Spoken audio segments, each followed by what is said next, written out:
जिस व्यक्ति से आपका स्नेह होता है, आप उसके खिलाफ कुछ भी सुन नहीं सकते। आप उसके खिलाफ कुछ नहीं सुन सकते, क्योंकि आपका प्रेम उसके प्रति हो गया, आपका स्नेह उसके प्रति हो गया। आप कैसे सुन?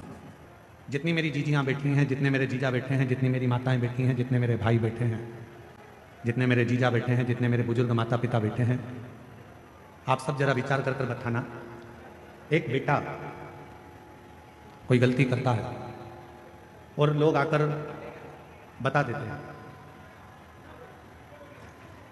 एक बेटा गलती करता है और किसी ने आकर बताया कि तुम्हारे बेटे ने ये गलती करी है, तुम्हारे बेटे ने ऐसा कर दिया, तुम्हारे बेटे ने वैसा कर दिया, तुम्हारा बेटा ऐसा गलत कर रहा है। ईमानदारी से बोलना, माँ मानने को तैयार हो जाती है क्या कि मेरा बेटा ऐसा कर सकता? माँ मानती ही नहीं, माँ मानने को तैयार ही नहीं होती है, माँ मान ही नहीं पाती। क्यों? क्योंकि एक माँ अपनी बेटी से इतना प्रेम करती है, एक माँ अपने बेटे से इतना स्नेह करती है, इतना प्रेम करती है, इतना स्नेह करती है कि वो कुछ मानने को तैयार ही नहीं होती, वो कुछ मानती है। प्रेम जब बहुत ज्यादा मात्रा में बढ़ जाता है, स्नेह बढ़ जाता है, तो हमें अवगुण नजर नहीं आते, हम उसमें केवल गुण ही देखते हैं। हम उसमें अवगुण नहीं देख रहे हैं, हम केवल उसमें गुण देख रहे हैं। हम आपसे एक बात पूछें, जरा उत्तर दें। तुम्हारे लड़के की शादी पक्की हुई, जिस लड़की को तुम देख कर आए हो, लड़के के लिए पसंद कर आए हो, उसमें तुम्हें बहुत सारे गुण नजर आते हैं। आते से कहते गुरुजी इतनी अच्छी लड़की है, एकदम बढ़िया, दिखने में भी सुंदर है, एजुकेशन अच्छी है, पढ़ाई अच्छी है, हाइट पर्सनालिटी अच्छी है, बोलने चलने में अच्छी है, वो सब तरह से श्रेष्ठ है। क्यों? क्योंकि आपने उस लड़की में गुण ही गुण देखे, इसलिए आपको उसमें केवल गुण ही गुण नजर आ रहे हैं, केवल गुण ही गुण नजर आ रहे हैं। और कुछ समय के बाद जब लड़की शादी कर आपके घर में आ जाती है, विवाह कर आ गई, 2-4 साल निकल गए, फिर उसके सारे गुण कहाँ चले जाते हैं? अब आप उसमें गुण नहीं देख रहे, आप उसमें अब दिन भर सुबह से शाम तक अवगुण ढूंढने का प्रयास कर रहे हैं। दिन भर हम उसमें अवगुण ढूंढ रहे हैं, दिन भर हम उसमें अवगुण देख रहे हैं। हम उसमें गुण नहीं ढूंढ पा रहे, हम उसमें अवगुण ढूंढ रहे हैं। पहले वही बहू 7 बजे उठकर आती थी तो तुम कुछ नहीं कहते थे, अब वही बहू 7 बजे उठती है तो तुम्हें लगता है कि बहुत देर से उठ रही। लड़की वही है, पहले हमने उसमें केवल गुण देखा और अब हम उसमें अवगुण देख रहे हैं। अब हम उसमें गुण नहीं देख पा रहे, अब हम उसमें अवगुण देख रहे हैं। थोड़ा सा भी भोजन बिगाड़ दिया, थोड़ा सा भी भोजन बिगाड़ दिया तो कह दिया तुम्हारे बाप ने यही सिखाया। और पहले तो अगर वो थोड़ा सा भी भोजन कुछ बनाकर तुम्हारे सामने ला देती थी तो तुम उसमें प्रसन्न हो जाते थे कि इतना अच्छा भोजन बनाया, इतना श्रेष्ठ भोजन बना है, तुम उसमें भी प्रसन्न हो जाते थे। अब तुम्हें उसमें अवगुण दिख रहा है।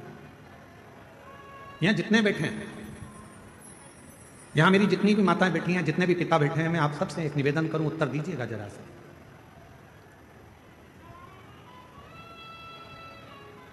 तुम्हारा दामाद, तुम्हारी बेटी का पति तुम्हारी बेटी को घुमाने लेकर जाए तो तुम्हें कैसा लगेगा? अच्छा लगेगा कि बुरा लगेगा? जम के तो बोलो, अच्छा लगेगा। पड़ोसी से कहोगे इतना अच्छा दामाद मिला है, मेरी बेटी को खूब घुमाता, खूब घुमाता। और अगर वही काम तुम्हारा बेटा करे और तुम्हारी बहू को घुमाने ले जाए तो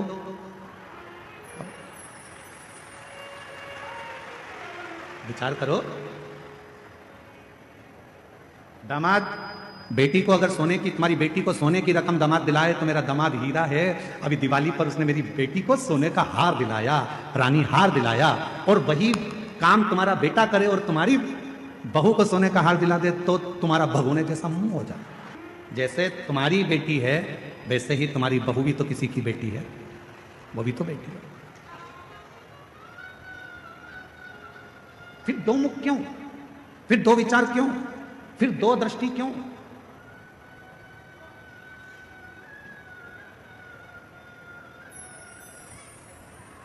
गणेश जी की कितनी धर्मपत्नियां हैं? जम के बोलो जरा। 2। क्या नाम है? सिद्धि।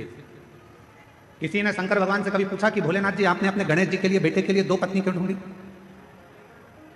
मां जगतजननी जगदम्बा अम्बा मां पार्वती जी आपने अपने बेटे के लिए 2 बहू क्यों ढूंढी? किसी ने पूछा कभी गणेश जी महाराज से कि गणेश जी आपके लिए आपके माता पिता ने 2 पत्नी क्यों ढूंढी? क्या आपके लिए एक धर्मपत्नी श्रेष्ठ नहीं थी? फिर आपने 2 पत्नियों को क्यों धारण किया, 2 पत्नी क्यों रखी? तो कोई देव अधिदेव महादेव से पूछे तो देव अधिदेव महादेव एक बात कहते हैं कि मैंने अपने पुत्र गणेश के लिए 2 पत्नियां इसलिए ढूंढी हैं क्योंकि गणेश जी को बुद्धि का देव कहा जाता है और बुद्धि कभी भी इधर उधर भटके ना, दोनों ओर अगर बुद्धि जाए भी तो दोनों ओर रिद्धि और सिद्धि होना चाहिए, दोनों ओर बुद्धि को संभालने के लिए।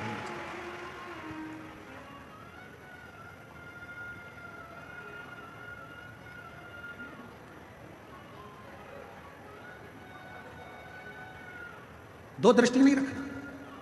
हमारी बुद्धि 2 तरह से बढ़ जाती है। बेटी और दामाद के लिए हमारी बुद्धि कुछ और कहती है और बेटा और बहू के लिए हमारी बुद्धि कुछ और कहती है। तुम्हारा दामाद, तुम्हारी बेटी बीमार पड़ गई, तुम्हारी बेटी बीमार पड़ी और तुम्हारा दामाद उसको हॉस्पिटल दिखाने ले गया, तुम्हारा दामाद घर में पोछा लगा दिया, तुम्हारे दामाद ने झाड़ू लगा दी, तुम्हारे दामाद ने चाय बनाकर पिला दी और तुम उससे मिलने गए, मेरा दामाद इतना हीरा है, मेरी बेटी बीमार पड़ गई तो इतनी सेवा कर रहा, इतनी सेवा कर रहा, और मालूम पड़े तुम्हारी बहू बीमार पड़ जाए और तुम्हारा बेटा वही की वही करे तो मेरा बेटा तो लल्लू हो गया। दिन भर उसमें लगा, दिन भर। 2 बुद्धि नहीं चाहिए।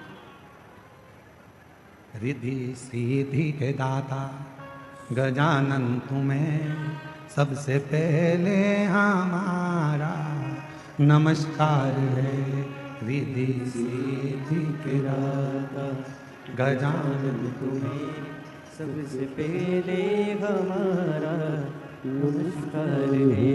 रिद्धि सिद्धि के दाता गजानन तुम्हें सबसे पहले हमारा नमस्कार है। एक बुद्धि रखिए, समदृष्टि रखिए, समदृष्टि। बेटी बीमार पड़ गई, चिंता लग गई, मेरी बेटी 3 दिन से बीमार है, मेरी बेटी ने कुछ नहीं खाया। बहू बीमार पड़ गई, ढोंग कर रही है।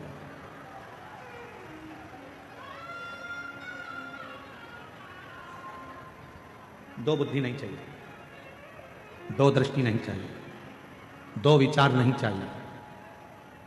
एक मन, एक बुद्धि, एक चित्त, एक विचार, समभाव होना चाहिए। समभाव।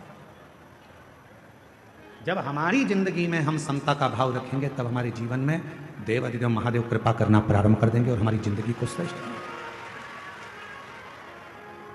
हम समता का भाव ही नहीं रखते।